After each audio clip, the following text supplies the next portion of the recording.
Hi, my name's Kris Metzen. I'm the Senior Vice President of Story and Franchise Development for Blizzard Entertainment.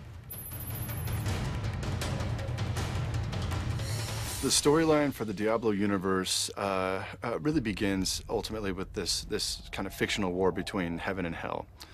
The forces of hell, the demons are ruled by three gentlemen known as the Primevals. Our series villain Diablo is one of them. He is the Lord of Terror. And long ago, the Primevals were overthrown in hell. There was kind of a civil war, and they were cast to the mortal realm, where they caused all sorts of trouble for centuries. And ultimately, one angel, the Archangel Tyrael, the angel of justice, came down from the heavens to, intercede on mankind's behalf. And Tyrael put together the Magnificent Seven, a group of mortal wizards that would hunt down these primevals. And as the story catches up, Diablo is now beginning to, get loose from his prison.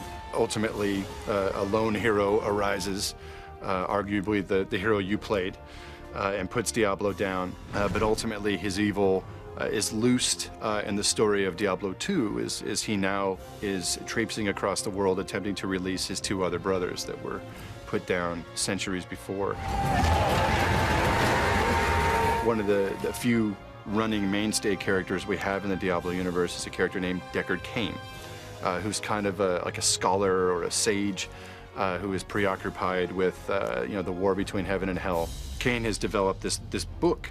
He's of all of his research about this coming apocalypse that he believes is imminent. There are still some powers in hell that we have not seen yet, and he's convinced that they too will surface and rear their heads, and the final conflagration between heaven and hell will occur on the mortal world. The inciting moment that really sparks off Diablo 3 is a sign in the heavens. One day a star falls from the heavens down upon this quiet, wretched little town of Tristram, and shatters the church there. So the game really begins with a mystery. What was this star, and what does it portend? And is this, in fact, as Cain's work suggests, the first sign of the apocalypse? Is it on now? Oopsie, so we better rally and really get to the bottom of what this star means, for the world of men.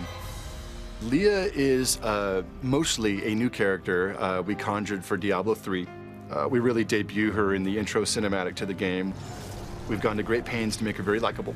Diablo is a pretty grim universe, so we thought it would ground us a little bit to have a character that really represents hope and kind of the best qualities of who we are as people. She is the niece of Deckard Cain. In these past 20 years, he's carted her around on all of his zany adventures. So she's kind of grown up with this old man and all of his kooky ideas and all the research he has done, and she doesn't know that she believes all of his wild ideas. As I think back, the first few Diablo games we had published, they were pretty dark, and they needed to be. It was something very distinct about this franchise relative to the other two we had built. And I've always long held that Diablo, given the roots of its fiction, is potentially the most interesting franchise Blizzard has built. And I was keen to make sure that this sequel, after all these years, really rose to that challenge and really had more soul and more resonance than previous products in the line. And I think we've achieved that. I think it's definitely a sharper look at this universe than we've had previously.